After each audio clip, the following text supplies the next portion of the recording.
Welcome back to the Lanterne Rouge Cycling Podcast for the preview of Lidl-Trek, formerly Trek Segafredo, their 2024 season. Now, this team, I think, is owned by Trek, as in the bicycle company. Trek has an interest in the team, but they've got a big corporate sponsor in maybe the biggest fish, actually, that someone's landed in the World Tour in a long time. Lidl is a big company. Multiple billions of Sounds revenue. weird. What does? Yeah. Lidl is a big company. Oh, true, yeah. They punch above their weight. Anyway, we're going to, as normal, do a recap of their 2023 season, their transfers with all that new money they've got, and some Grand Tour winners coming in, as well as previewing what their schedule looks like. We already know what some of their riders will be doing, and doing their over-unders, predicting how many wins they'll have in 2024. But how do you assess their 2023 season, Benji, which looks a little bit like Ineos? I'd say a little bit lighter. It's interesting because they also don't start with the same setup as Ineos does, so I don't necessarily judge them in the same way. As in 8 World Tour wins of 27 total wins, that number is relatively similar. But then we look at the individual wins, and we're looking at Mess Pedersen winning a stage in the Giro, Mess Pedersen winning a stage at the Tour de France, Giulio Ciccone winning a heavily fought KOM at the Tour de France. Then eventually La Vuelta came along as well. And what did Trek achieve in La Vuelta? Because that's the one thing I'm missing. I don't believe that much, actually, if I recall correctly. Did Pedersen go? No, he didn't. That's the one thing he didn't. And I don't recall any stage wins either at the Vuelta. So not the best Grand Tour for them there, I would say. One-day races, it's heavily on Pedersen, of course. Third at RVV, fourth at Roubaix, sixth at MSR, and winning Baymerside Classics. And I got to talk about that one for a second. That was one of the most impressive wins I've seen all season, I reckon, because you've got the Magnus Kort victory early season where he was first ahead of the peloton, and then he got caught, but he started sprinting early, and then he sprinted for basically from the last corner to the finish line for like 400, 500 meters, and he still beat the sprinters from the peloton, and that was impressive. But the way Pedersen won the Baymerside Classic was basically, there was a break ahead. He was in the peloton. He knew the peloton wasn't going to catch everybody in the breakaway, so he started solo chasing the riders ahead, and then sprinting past them by the finish line. It was a really impressive victory. But Skjelmose, second at Flesh, I had completely forgotten about that. Completely. And I feel like there's this thing with McNulty and with Skjelmose where you're kind of on the edge of, they're not really good enough to do GC at Grand Tours based on what they've done so far. They might be in the future with Skjelmose's case. McNulty is a bit of a, I don't know, at the moment. But when it comes to the Hilly Classics one-day races, those riders I am pretty hyped about. And Skjelmose could even like top 5 the World Championships in Zurich, I reckon. Yeah, who's really good in the World Championships in Wollongong, I think. Him and Schmid were very, very good.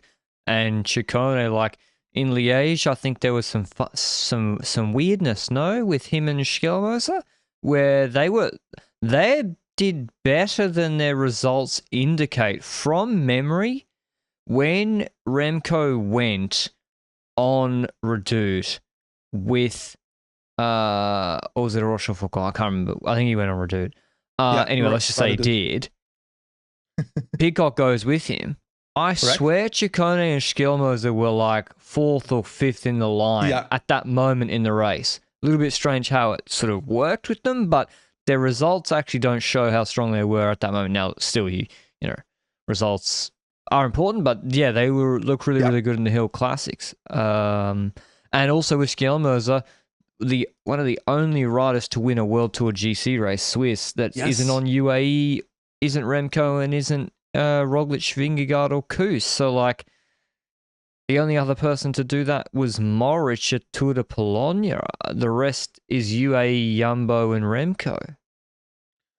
The thing that I'm curious about Skjelmose and Swiss is that when it comes to his Tour de France, or when it comes to his Grand Tours in general that he's riding right now, the stages where he's not really the most prominent rider and seems to kind of fall through the cracks were the ones where there were multiple mountains in it.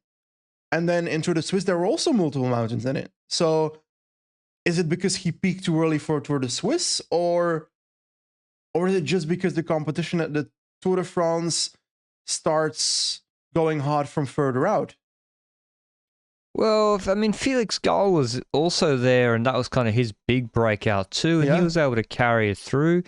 Is he just a Simon Spilak? Probably that difference. That's fucking harsh. Well, Simon Spilak won 3 World Tour GC races. Wasn't it Swiss every time? Nah, in Romandy.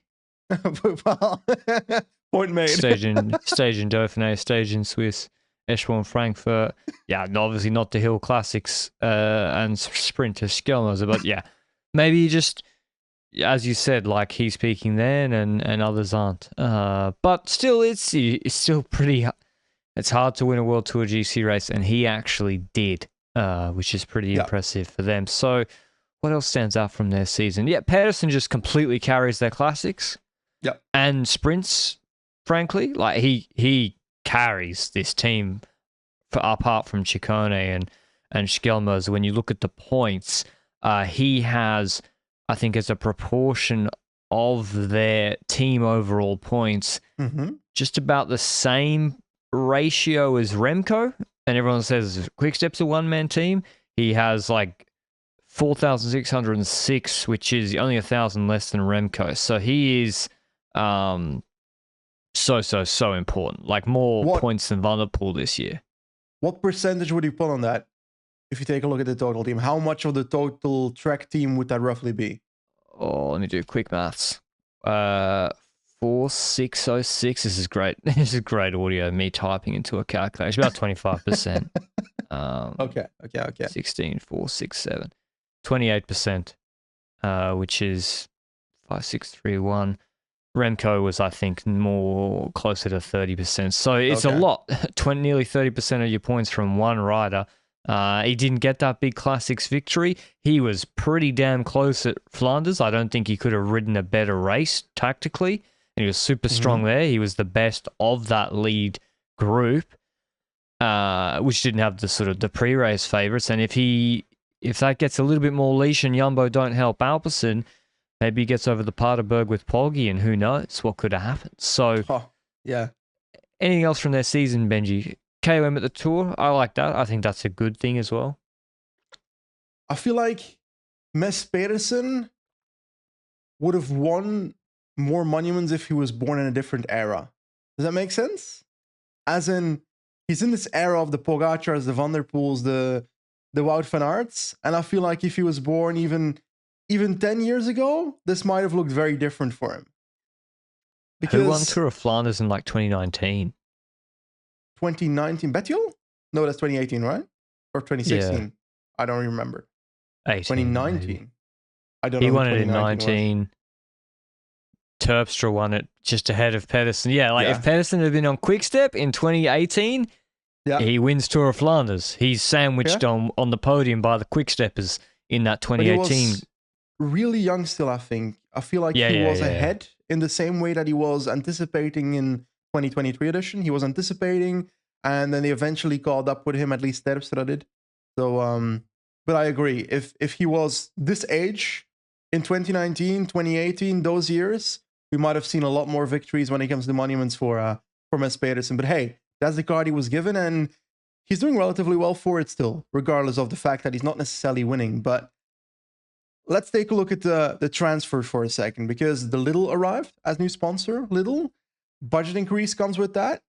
Obviously, they didn't sign riders midway through the season when the sponsor arrived, so they had to do it at the end of the season, and they did some shopping. But before we talk about those, let's talk about the riders that went out. And I gotta be honest, half of these riders, I was like, why did they sign them in the first place? As in, Jonna Berasturi, I'm pretty sure we were not very positive about that signing back in the day, because to me that felt like a rider that was a pro team sprinter, a second division sprinter, and he didn't really do anything for this team, which is what you should expect when a World Tour team tries to sign someone like Jonna Berasturi. And he's going back to a pro team. You always can't tell. So. And he was 32 when they signed him. Yeah.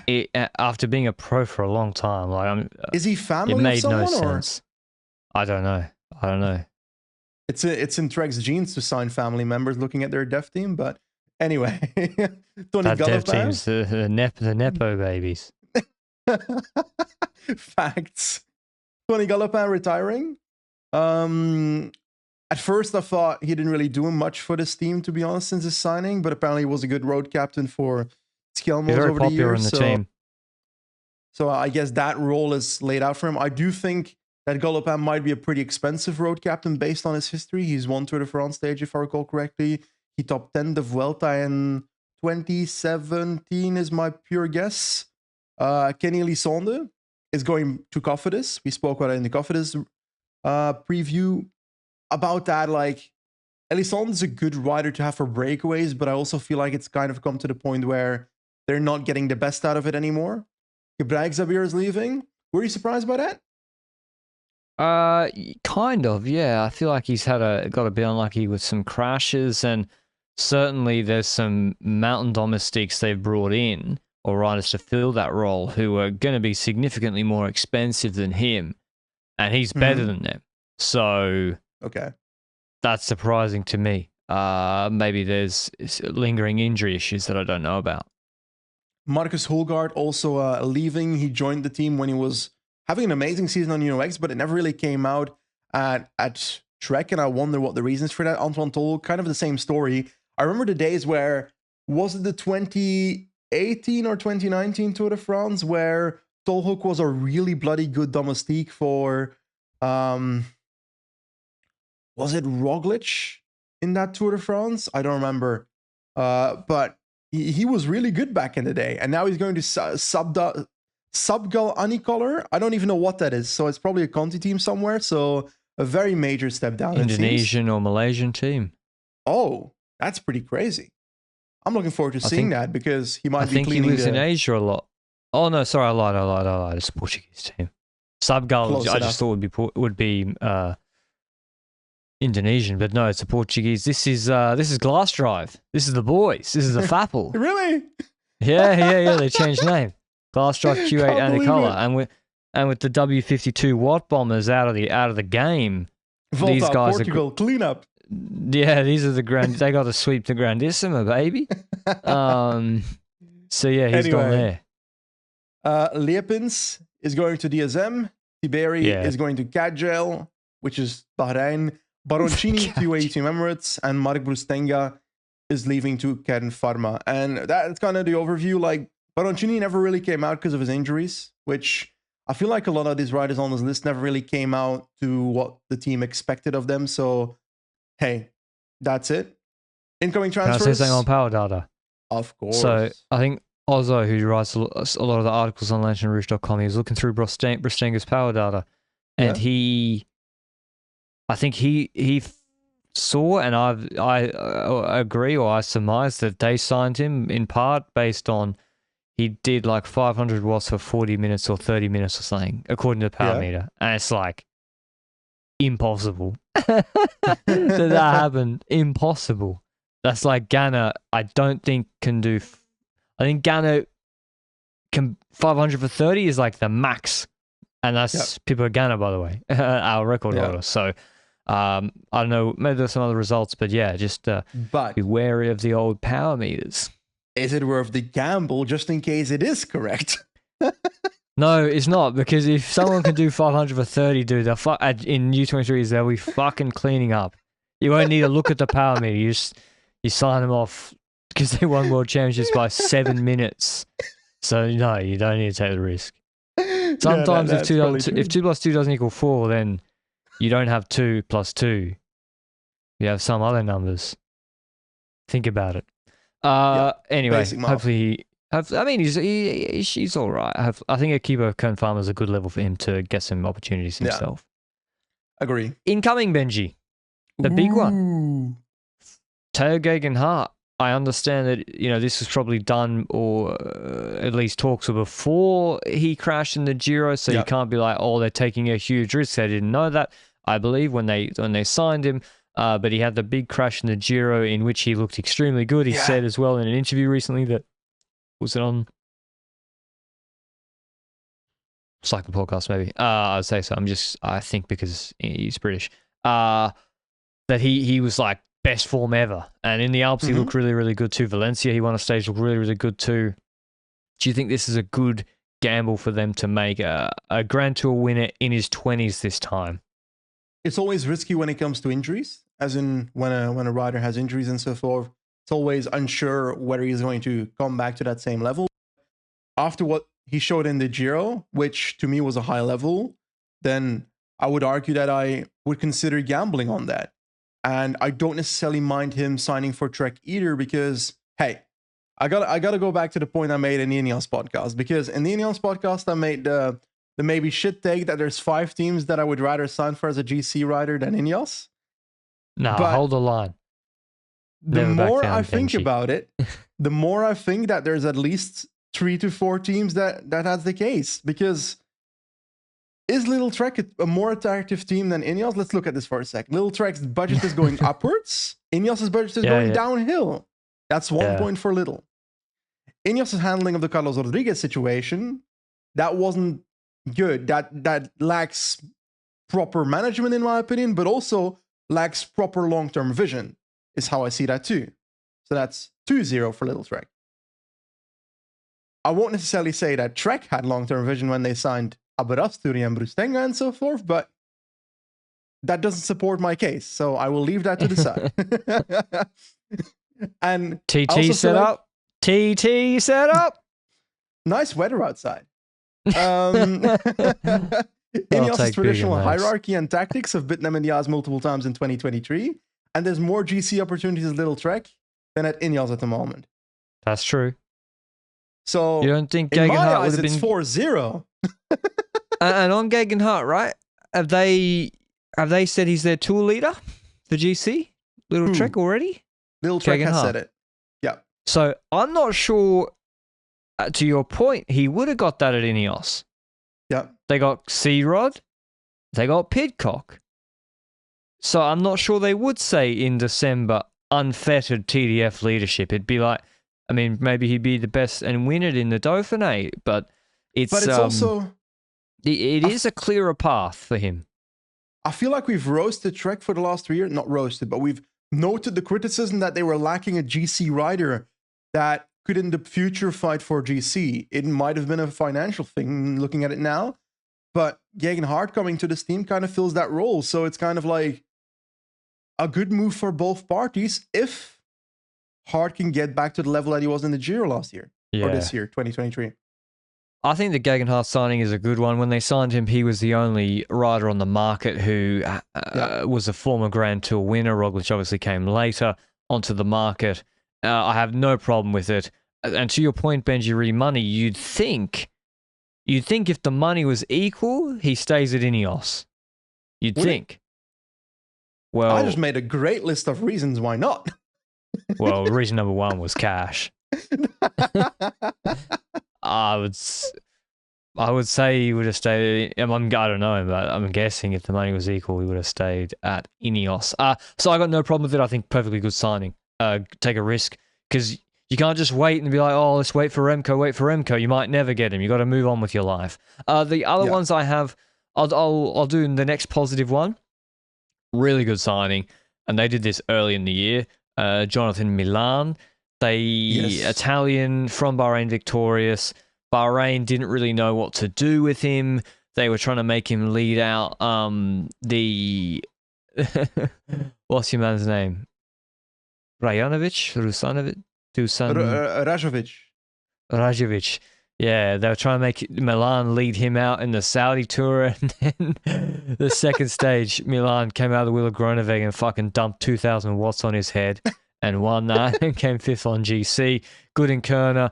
Omloop, helped Van Baarle win, but he was still active, he's still like there doing stuff as a young man, 23. Guangxi won, and then the Giro obviously won the Ciclamino as an Italian, but I'm pretty sure they were into him before then. Big numbers. Like, he's a huge unit. I think his 5 minute power is really, really good. Like, even on a relative basis, for someone so big. And I think he's a special rider. It's just a few things: is positioning, keeping him calm in the sprints, and getting him a bit more aero, because frankly he sprints so upright. But it's a fantastic signing, because Mads Pedersen was having to do so much of the workload in the sprints. He was having to go to too many races, sometimes getting sick or whatever. Now you got the Giro, bang. Who better to target sprints in the Giro than the existing Ciclamino winner? I will say, however, I wonder where his limit lies. As in, I agree, he's got a good 5-minute power, but does that mean he might be able to compete in MSR in the future? Because when I think about a Poggio, it's not that far of a 5-minute effort, so... I don't see why not. It's a long race. I don't see what. Certainly Kerner and Wevelgem and Omloop and Brugge de Panne. I really think like he should be good at those races. The question mark is positioning and handling in the bunch. He doesn't seem very natural in the bunch to me. But certainly Trek is a good place to help him with that. 3-year deal, can't knock it. And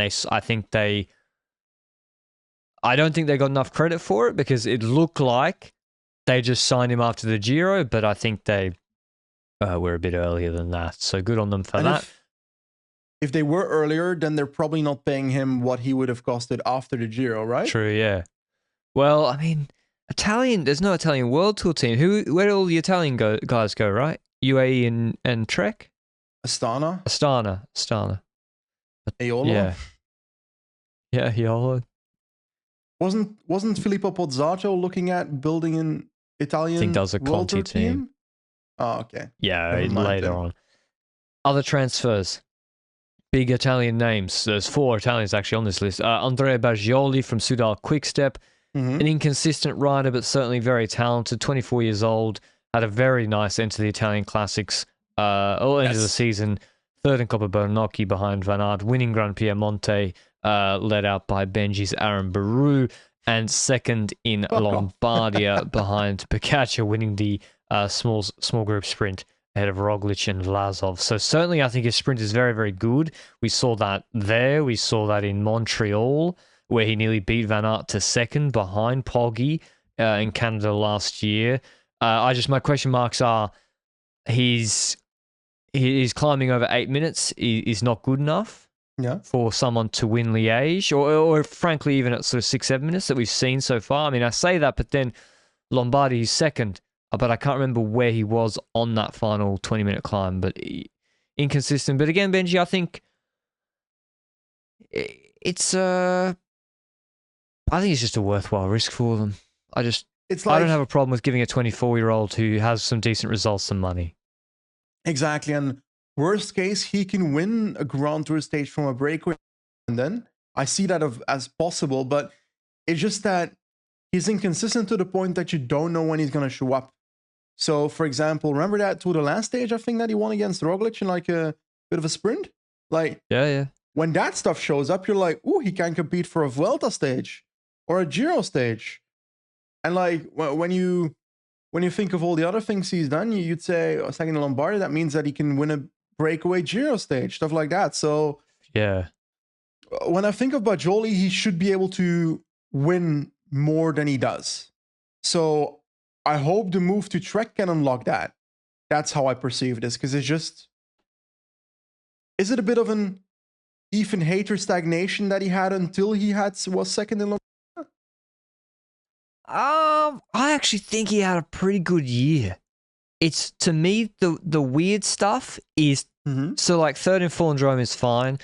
A few top 10s in Basque Country is okay. Like, he just lost a sprint behind Agita. No shame in that. Amstel 6th, Brabant's 8th. I'll take that for him. I think that's improvement. And then he was good for the rest of the year. Like, pretty decent. But my question mark is like Tirreno.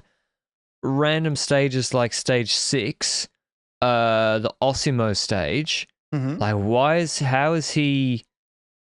Now, everyone can have a bad race, but how's he losing 14 minutes there? Like, it's a puncher sort of stage. But So yeah, as you said, the consistency. But again, I got no problem with it. I think if you're a sort of a lot of Italian staff, it's on an Italian rider, 24 years old, with some results, and also he's not won a Grand Tour stage yet.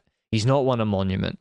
He's not, and probably they signed him before Lombardia too. So it's not like they're going to be paying him $2 million either. Talking I like that about too. an Italian different rider on this team that is also joining, Fabio Felline. I gotta be honest, I went through a phase when I looked at the transfers of Lidl-Trek because I knew about most of them. There's one that I had forgotten about, and it's Fabio Felline, where first of all, I thought this dude had retired already. Second of all, I was shocked to find out he's only 33 because I swear this man's forever. And thirdly, the memories that I have of Felline are so bloody good. 3 Giro stages back in the 2014 era, roughly that era. He was a really bloody good rider, a really solid domestique as well. And I feel like he's kind of ebbed away. He's moved backwards a bit to the point that he's now a road captain. Is that viable to say? He's a bit generous, maybe. Just getting around, you know? I was going to be pretty positive about him, but okay. Oh, he can't be that expensive. He was on Trek before, and I think he's finishing. This is like a 1 year deal. It's a 1 year deal. Maybe he does his director's course at the end of the year if he doesn't show much and he goes into the staff. That would be my assumption, but as you said, probably a low salary. The last Italian, Simone Consoni, because they brought in a new sprinter. Poor old Alex Kirsch was fucking having to do like a lead out for 5 people for Pedersen, so they had to get some more lead out guys in. They bring in Simone Consoni. I actually don't rate him that much as a lead out. Same. But he did win a Saudi Tour sprint. He's just quite small. Like he doesn't give you a big draft. It's like him leading up Milan will look very, very strange, I must say. And then Ryan Gibbons. Now, he did do a good lead out for Ackerman, and he'll be in the lead out for... he was practicing today with Kirsch and Pedersen, I saw on social media. So maybe he's in the Pedersen group. He was quite good. He was pretty good last year. De Klerk came from Soudal Quickstep. Lefebvre said he got more money than Quickstep could afford to pay him. Sorry, I didn't give you a chance to talk about the lead outs, Benji. First of all, Consoni, the only memory I have of him as a lead out is when there was this random French race when he was leading out Viviani at Cofidis, and he deviated. Consoni deviated into another sprinter to make sure Viviani could win. So not exactly a great memory to have of a lead out as a viewer that wants some safe sprinting. Outside of that, I would say that I am not as bullish on Gibbons as you are, as in I feel like he's a very versatile rider. But despite that one lead out for Ackermann that I remember, I just don't see him as the man. It's not him for me. He's not him. And I don't see him necessarily doing that in this team either. So I don't expect that switch to... I don't think he's going to move the needle, is the point I'm trying to make. While De Klerk, I hope we kind of seen unleashed De Klerk in some shape or form. Yeah. One race where he can go for himself. Why not? But outside of that, I feel like he's going to be the similar domestique that we saw at Quickstep, depending on how he comes back from the issues he's had. Was it injuries or the heart thingy that he had? But we skipped a few riders still because his list is fucking long of incoming transfers. It's 10 riders. It's a third of the roster incoming. That's a lot of turnover. Yeah. Sam Orman from Jumbo-Visma. I won't lie, he wasn't necessarily a great domestique at Jumbo-Visma in my opinion. In the past, he was good at Sunweb for Tom Dumoulin, but at Jumbo-Visma, it never really came out in my eyes. Patrick Conrad from Bora. Conrad, I find it interesting, as in, Conrad is the type of rider that I might have gambled on, depending on the budget. If he was relatively cheap, then I would have considered... Yeah, I know, but if he was relatively cheap, then I would think of, okay, he won a tour stage, but he also top 10 the Giro, if I recall correctly. If you can get that rider in similar fashion as in the old days, then he's a pretty solid domestique in the mountains. But was he a solid domestique at Bora? I don't remember. Nope. I feel like the memories I have from him in Basque Country or Catalonia was Bora fighting against each other a bit. Wasn't German Twitter mad because the Radsport bubble's mad because he didn't wait for Kemner in the Giro? I don't remember. I think that happened. Conrad Kemner Giro. Looks up you should add controversy next to it. It will help. Yeah. Yeah, they can't. They do lose me on the Omen and Conrad signings as well as the Verona signing. Now maybe because Kinziato reps Baggioli in Milan, and also Verona. He was like, when Ineos pulled the plug, he was like, "Come on, I've sent you two really good riders. Can you do me a solid?" Maybe they just liked Verona. I don't know, but he was supposed to be going to Ineos, I think. So they got Verona. He can I think he can replace the Kenny Elissonde role. I must say, there's been a lot of races. He is. Like, so this is my point. Like, for a lot of races for the last 2 years, Trek have brought climbers to a bigger fight. So I'm going to do the Vuelta preview straight after this. So like a medium mountain stage with a 5K, 5% climb, trying to chase the breakaway with a plateau and some flat afterwards. They've been using Juanpe, Kenny, or Mollema to try and close like a rouleur break. And it's many, many times not worked. Verona's better at that. Conrad will be better at that. Certainly Verona will be very, very good in that role. De Klerk will be better at controlling the initial breakaway. Did they sign them for that in the first place? I somewhat feel like they might have signed them for Mountain Domestique more than that role, even though it will work for that as well. So I agree with your point. I feel like it'll work for that, but I also believe that Verona is just a good Domestique in the mountains as well. Yes, he might be more expensive than you'd want to spend on a rider like that, but that's kind of also a side effect of the market, no? There's not many people like that on the market. Lidl-Trek got money. They have more, compare their signings to Ineos, maybe not total budget, but in terms of available spend, in this transfer window, Lidl-Trek maybe number one of any team. Bora Martinez plus Roglic. Yeah. It'll be between those two, I would say. Yeah, so... But anyway, they've got... they certainly have cash. Let's talk... That's their transfers, Benji. Some good, some less good, I think. Their release schedule. We have Milan, Pedersen, Sturven in the Classics. Skjelmoser to the Ardennes. No Gegenhardt to the Ardennes, although maybe they just didn't say. No Ciccone to the Ardennes. And did they not say Baggioli's doing the Ardennes? To be clear, so far they mentioned the Classics, the Giro, the Tour de France, and the Vuelta, and Skjelmoser in a separate interview said he was going to the Ardennes. The press release of Trek of their schedule didn't mention the Ardennes at all, so I just had to look for other sources and I only found Skjelmoser. Ah, right, okay. So yeah, probably some other guys will be doing it then. Yeah. Okay. It all makes sense. The Classics, those three riders are sort of the leaders. The Giro, though, it's the Italians. And I think it's three very, very good riders for it. You have a climber who might go for GC and Ciccone. You have Jonathan Milan for the sprints, and you have Baggioli for punchy sprints, for breakaways. And I'd love to see him take his first Giro stage. Sturven also going, Benji.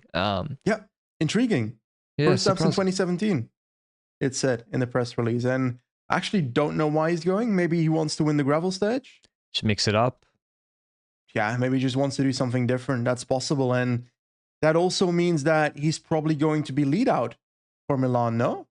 Oh, true. Milan needs a lead out. Yeah. Yeah, but he's not lead out for Pedersen then. No. So, Stuyvesant, Milan's lead out at Giro together with Baggioli and Ciccone. And then you see the Tour de France, you see Gegenhardt and Ms. Pedersen. And I wonder what team's going to be built surrounding Pedersen. Kirch for me has to go. Yeah. Kirch and Gibbons, I think will go. And that's not my... That's just what if they're doing the practicing the lead outs with Gibbons, that's what that indicates. Verona, I'm guessing, will be going. Yeah. De Klerk.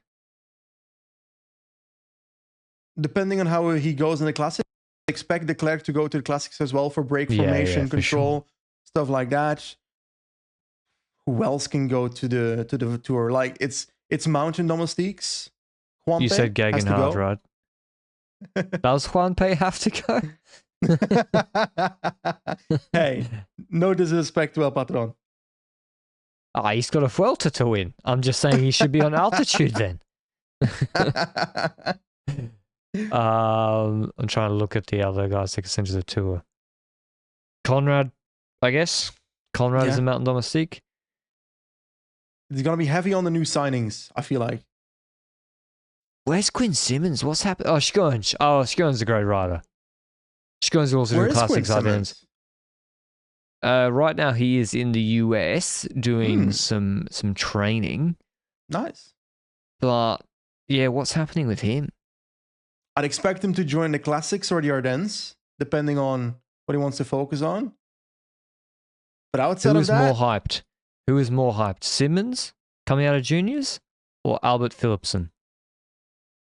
Ooh. I feel like Albert Philipsen more because I feel like there's more teams that are now on the level of like, let's figure out what juniors are doing. Simmons. Yeah, but Simmons he had the rivalry with Brenner, no? Was that the same year? There were two people at that time. Now it's like one person that everybody's hunting. Yeah. Anyway, it's just a reminder that like Simmons is a huge talent. He's only 22 years old. He does he trains the house down in the off season. Yeah, Strade, but I'm interested to see what they do with him because they've got Baggioli coming in. They have Thibaut Naes. Like what we haven't even spoken about Thibaut Naes once. A guy who he won Tour of Norway stage. Yeah, he's got to do at least a softer Ardennes, right? I think a combination of the two. Brabantse, Amstel, and Flesh, not LBL. Yep. And a few of the cobble races. E3, Tour of Flanders. Their cobble team is not that deep. Yeah, correct. So I would, I like it. but I don't know what his plans are this year. He's a cyclocross rider, but does he do mountain bike or anything like that? I have no clue. I think it's cyclocross on the road, if I recall correctly. He's just fucking talented on the road as well. And like, if you look at his 2023 really season, he won a stage of the Tour of Norway, which was in Stavanger. And the only thing I remember from Stavanger is the Hammer series, which is dead now. He podiumed the stage of Romandy. Like, he's the type of rider that I could see winning a Romandy stage already. Or a Catalunya stage. Definitely. Definitely. Like, if you look at his sprint in Corsa Prestes Canton, the Canton Argau, however you say it, in Switzerland, one-day race, 1-1. So, not the highest categorization, but there's actually really good riders there. Like Bahrain, UAE were there as well, alongside Trek. Italian classics. I want to see this guy. He put Hirschi and Bilbao on a gap. Like, he didn't just win that on a bike throw, he cooked them in that sprint. So his 10-second, 15-second watts per kilo would be really, really, really good. I'm saying it. Italian classics. And send them to... You know what kind of schedule I'd do? I would look into... Would you rather send this guy to Omloop or to those French Drôme Classique races that Baggioli won a few years ago? Because at Omloop he could do something, but it's curious.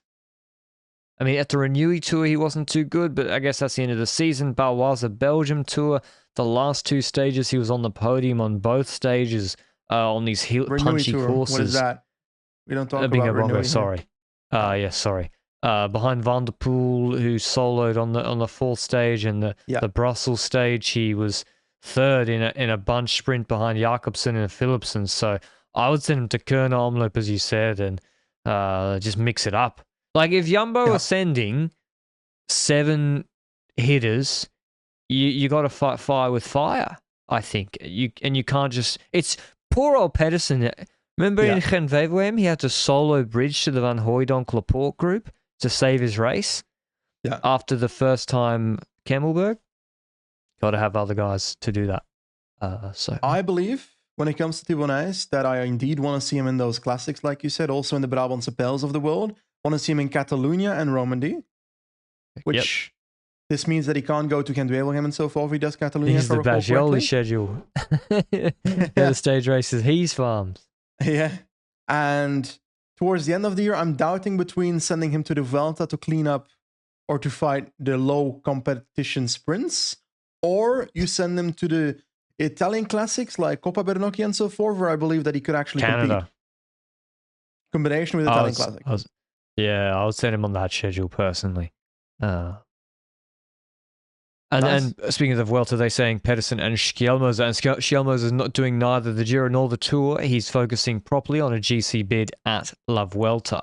I would say that is the Tour. I just don't see at all.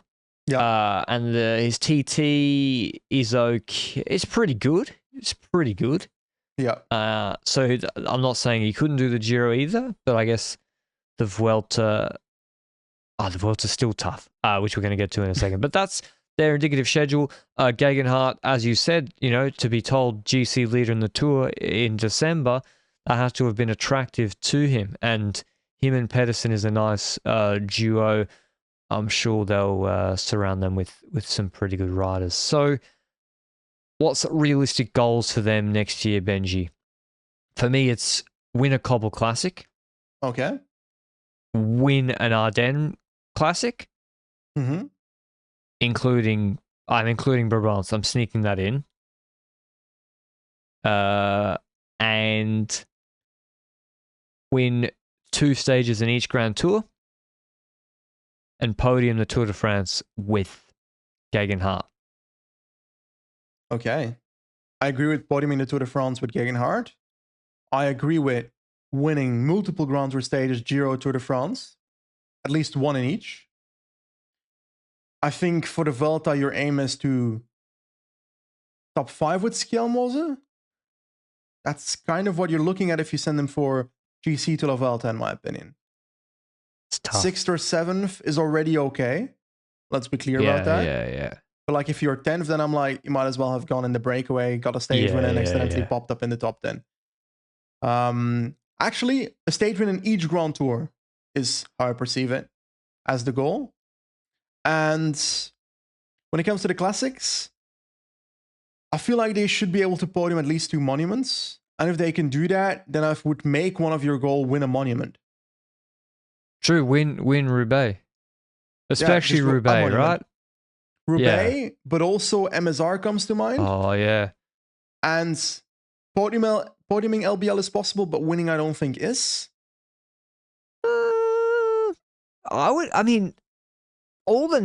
Baggioli's profile suggests he should do really well at LBL. Yeah, to podium, but not to win. But his sprint's really good. It's really, really good. Yeah, but if Pogacar and Remco show up, then I'm like, not happening. Unless they all fall over that same fucking hole in the road that Pogacar fell over. Pidcock. True. Usually that's like poor Mike Woods in Liège is usually in like a select group of 7. Yeah. And comes 7th because it's like Valverde, Pogacar, Roglic, Alaphilippe who fucking can sprint out of their minds. So yeah. I think Milan winning Ciclamino is another one.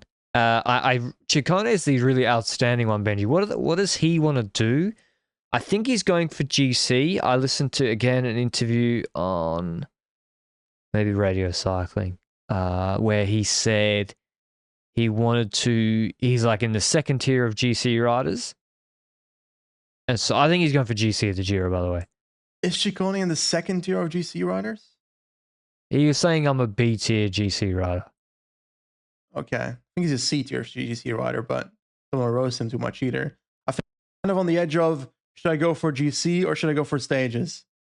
And I think the Giro outside of the time trial is a good opportunity when it comes to the kind of races to go for GC. How deep will the field be? He's not going to win, so why does he care? He doesn't care if Poggy's there. Yep. Try to go for top 5. Yep. He's already won a stage. Try to win a stage in the process, though.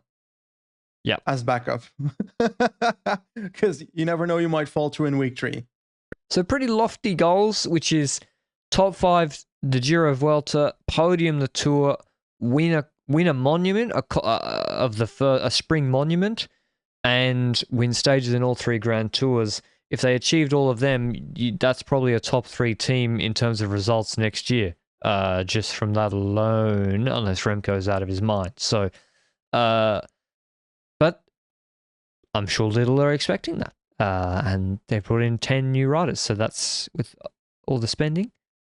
That's the plan. They stay obviously on By the way, Trek and Shram. I don't think there's any other big equipment changes for them. Benji Naesen says that he's doing the full preparation for the Giro. Which that one I don't see. I don't get that. Especially since Ardennes combined with some Cobble Classics is also what I'm looking at for him. We're not going to do the Classic Spring. Maybe the following year, the Ardennes really appeal to me. So he's doing Ardennes Giro, and that's the combination where I'm like, we need to. Small boys can do classics. Yes. We know this. The guy that won Tour of Flanders last year is a GC rider and weighs 66 kilos. Okay? And came third in E3. So Benji Naesen, he can... Yeah, I personally would say I would sooner see him cutting his teeth at opening weekend than at the Giro, where you can already have a Baggioli, you have Milan going for sprints, you have Ciccone. Whereas Baggioli, I don't see in those Cobble Classics, you know, like 64 kilo Italian is just not going to happen on opening weekend. So that's surprising to me, really is, but especially as a Belgian. But maybe we'll see in 2025. Yeah. Well, he is, right? He's Belgian. But LBL is also Belgian and Brabantse Pijl, so technically a Flemish as well. Is he a Walloon or Flandrian? He's Flemish. Okay. Well.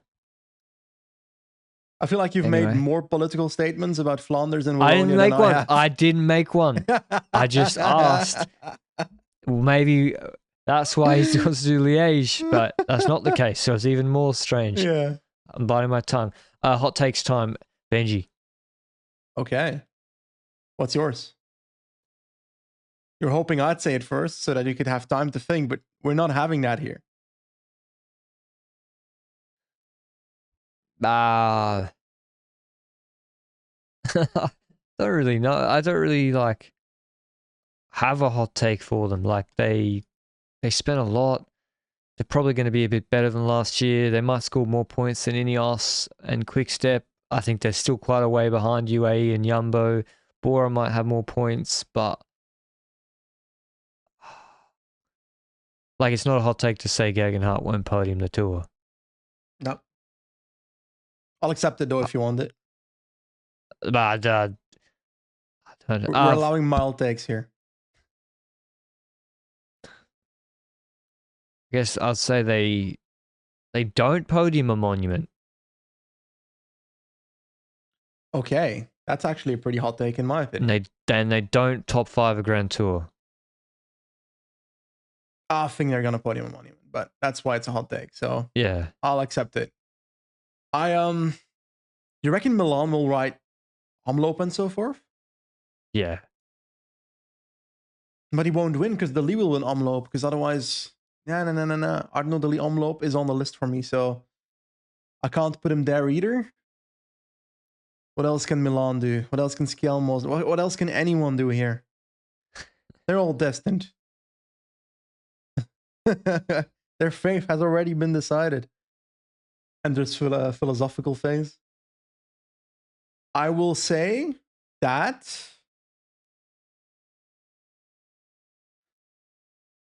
I don't fucking know, man. No Grand Tour stages. No, they're gonna win Grand Tour stages. That's the problem. I'm adding another one. I'm saying they won't win a monument.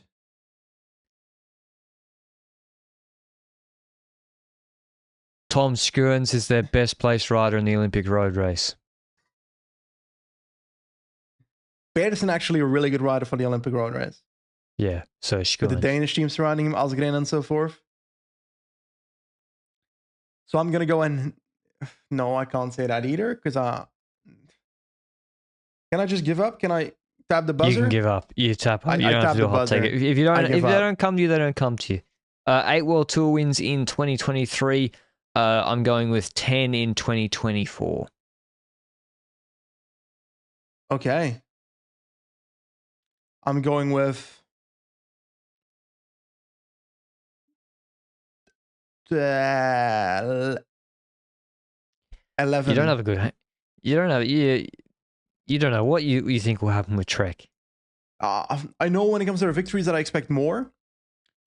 I know roughly what they can achieve, but nothing's hot. As in, it's not hot when I say that I believe that Gegenhardt, like you, won't podium the Tour de France.